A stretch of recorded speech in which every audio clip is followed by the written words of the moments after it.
Kitab Minhajul Abidin, artinya, adalah jalan para ahli ibadah.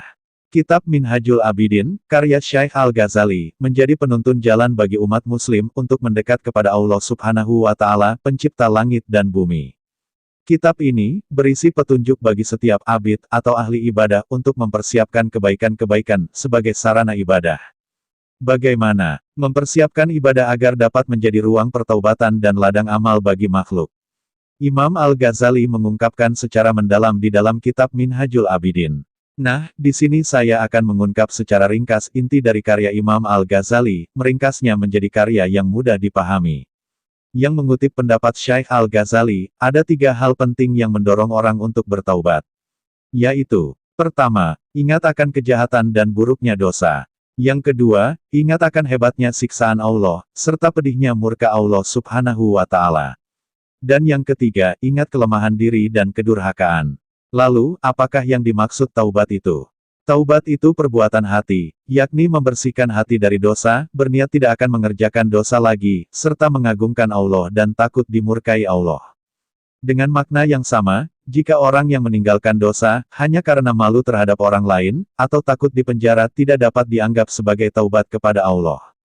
Intinya, taubat itu terkait dengan pembersihan dosa, pembersihan hati dari kotoran-kotoran yang selama ini menyelimutinya. Kemudian, dengan merujuk pada pemikiran Imam Al-Ghazali, bagaimana cara agar manusia dapat membersihkan dosa? Menurutnya, ada 3 hal yang dapat menuntun manusia, sebagai makhluk Allah, membersihkan dosa-dosa yang selama ini menjadi kotoran.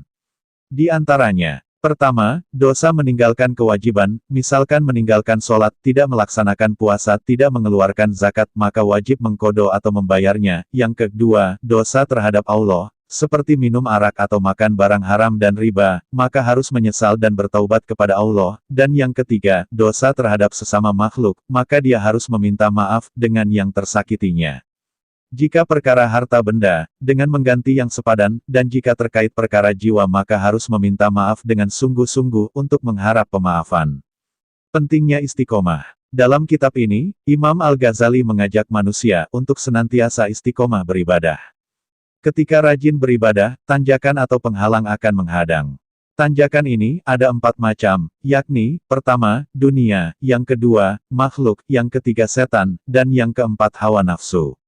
Menurut Imam Al-Ghazali, setan sebagai penghalang atas ibadah manusia, harus diperangi.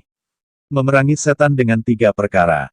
Pertama, mengetahui tipu daya, yang biasa digunakan oleh setan. Yang kedua, setan harus dihina, jangan didengar ajakannya. Dan yang ketiga harus senantiasa zikir dan ingat kepada Allah, dengan lisan dan hati.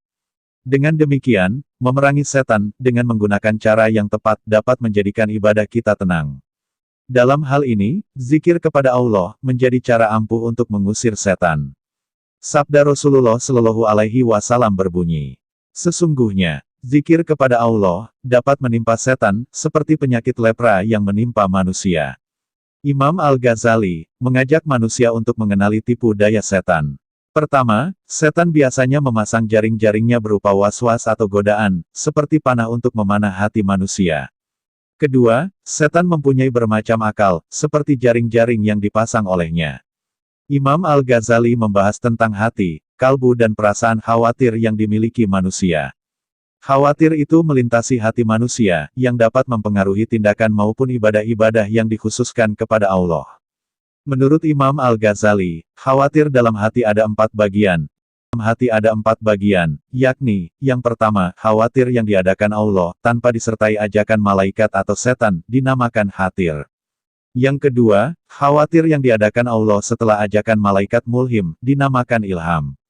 Yang ketiga, khawatir yang diadakan Allah setelah ajakan setan, namanya waswasah. Dan yang 4, khawatir yang diadakan Allah dan sesuai dengan tabiat manusia, dinamakan hawa nafsu.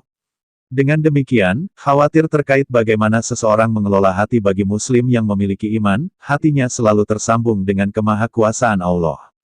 Sayyidina Salman radhiyallahu anhu berkata, hamba yang zuhud terhadap dunia, hatinya terang oleh cahaya hikmah, dan anggota badannya saling membantu untuk beribadah. Selain itu, amal ibadahnya orang zuhud sangat berharga di sisi Allah Subhanahu wa Ta'ala, menurut Imam Al-Ghazali. Dalam melaksanakan ibadah dan menjaga kebaikan dalam rangka ketaatan pada Allah, senantiasa ada halangan. Hambatan dan halangan ini, diantaranya ujub, yakni perasaan bangga atas ibadahnya, serta ingin dihormati. Lawan ujub itu zikrul minah, artinya ingat kenikmatan yang ada merupakan pemberian Allah dengan karunia taufik darinya.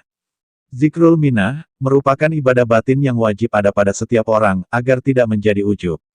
Demikianlah, melalui kitab ini, Imam Al-Ghazali mengajak manusia untuk senantiasa mengingat fitrahnya sebagai hamba, yang memiliki kewajiban beribadah kepada Allah Subhanahu wa Ta'ala.